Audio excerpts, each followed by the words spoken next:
Tonight, we're looking local at a ballet that will leave you bloodthirsty. Moving beyond the Palmetto State, Swifties around the world have been seriously sleep deprived. And of course, what's an entertainment show without some tea, where Tarantino might want to kill Kanye instead of Kill Bill? You can catch it all right here on The Buzz.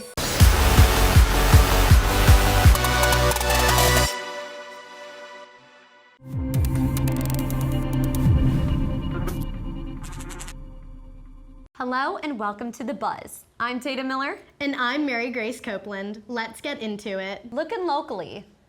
All my Gamecock ghouls and goblins know that Thursday is when we start our Halloween weekend. And if you're anything like me, getting a good scare during spooky season is the best part. So I have 3 haunted houses for y'all that are all within 20 minutes of USC.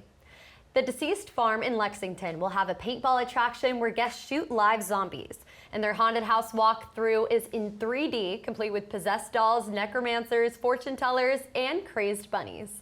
In Elgin, guests can tour through haunted castle escape rooms, terrorizing paths in the woods, and zombie scavenger hunts at the Dark Knight's Terror Trail.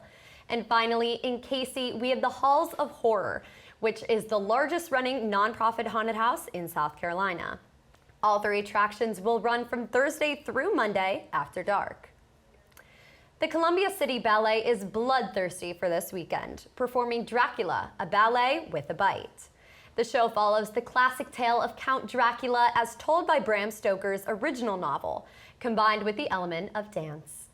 The audience will be transported to Transylvania, where there is no shortage of drama, death, and desire.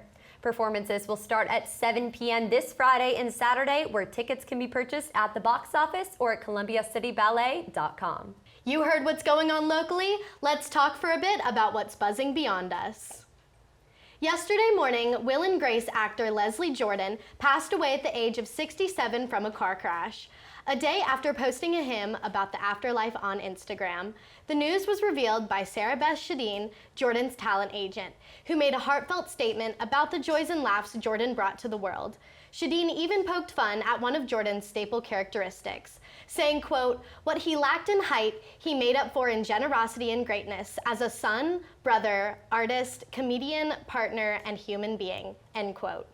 Authorities said Jordan crashed into the side of a building and that a medical emergency may have caused the crash. In just hours after the site was cleaned, the area became a makeshift memorial to bring tribute to the late star, hosting dozens of signs and flowers.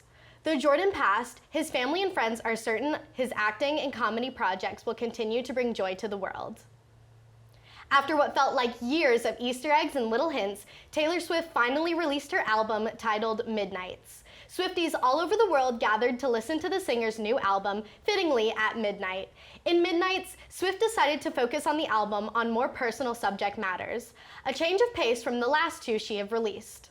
Swift said, quote, "This is a collection of music written in the middle of the night, a journey through terrors and sweet dreams," end quote. Of course, it wouldn't be a Taylor Swift album without the talks of one of her many love interests. With her opening track, Lavender Haze, referencing her 6-year relationship with actor Joe Alwyn. The song openly details her relationship, commenting on the weird rumors and tabloid stuff that they had to simply ignore. And again, in true Taylor Swift-styled fashion, the singer released a series of new tracks 3 hours later, Swift dubbing the tracks 3 a.m. tracks. In 24 hours, Midnights became the most streamed album in a single day, and Taylor, the most streamed artist on Spotify. If you haven't listened to the album yet, you are absolutely missing out, and the millions of Swifties around the world would have to agree. So I assume you have listened to the album. Yes. Give me your first impressions. So as a Ilona stan, I will have to say that she was kind of stubbed out of snow on the beach. I was a little bit disappointed to find out that she was like only the backing vocals and that she didn't get an actual verse. That's what I kind of heard. I also feel like this may be controversial, but I couldn't really tell the difference between some of the songs. I would have to agree about that. But my roommates love her, so we'll keep listening. Yes. That's all we have for your entertainment news, but don't go anywhere. After the break, Clarissa Meier will be sipping and spilling some serious tea. Stay tuned. Kanye West accuses Quentin Tarantino of stealing his idea for the concept of Django Unchained. Kanye West, rapper, producer, and fashion designer, accused Quentin Tarantino, filmmaker and director of the 2012 Western action movie Django Unchained, of stealing his pitch. Last Friday, during an interview for Piers Morgan Uncensored, Kanye alleged that during a brainstorming session for his hit song Gold Digger, he pitched a similar idea to Jamie Foxx, who starred in the film.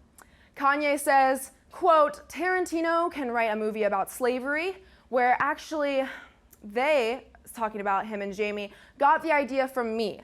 Because the idea for Django I pitched to Jamie Foxx, and then Tarantino turned it into a film, end quote.